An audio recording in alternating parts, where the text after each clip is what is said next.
వసుంధర మల్లిని కలిసి, ఏంటి రోడ్డున పడ్డావా, నీ బ్రతుకు ఇంతేనే అని చెప్పి అంటూ విమర్శిస్తూ ఉంటే మళ్ళీ అయితే ఇలా అంటూ ఉంటుంది.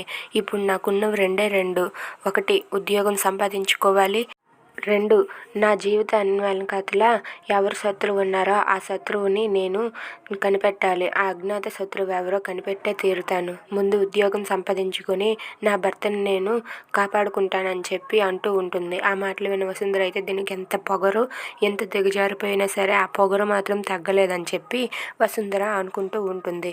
ఇక మళ్ళీ అయితే సరే ఉండండి, నేను ఉద్యోగం వెతుక్కోవడానికి వెళ్తున్నానని చెప్పి తన సర్టిఫికెట్లను పట్టుకొని ఉద్యోగం కోసం అని చెప్పి ఒక ఆఫీస్కి వెళ్తుంది. ఇక సార్కి అయితే రెజ్యూమ్ అంతా ఇచ్చి, సార్ ఇది నా రెజ్యూమ్, మీ ఛానల్లో నాకు ఉద్యోగం కావాలని కోరుకుంటున్నానని చెప్తే ఆ సార్ అయితే ఆ రెజ్యూమ్ అంతా చూసి, కరెక్ట్, సూపర్, అమ్మా నీకేనమ్మా, ఈ ఉద్యోగం నీకే ఇస్తున్నాను, తీసుకో అని చెప్పి అంటాడు. ఆ మాటలకు మళ్ళీ అయితే చాలా సంతోషంగా ఫీల్ అవుతుంది.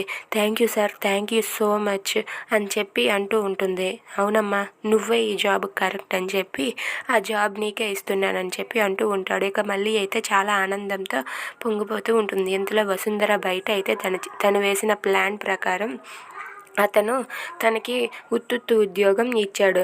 ఇక వసుంధర అయితే మళ్ళీ వెళ్ళిపోయాక అతనికి ఫోన్ చేసి, ఏంటి ఉత్తుత్తు ఉద్యోగం ఇచ్చేసావా అని చెప్పి అడుగుతుంది.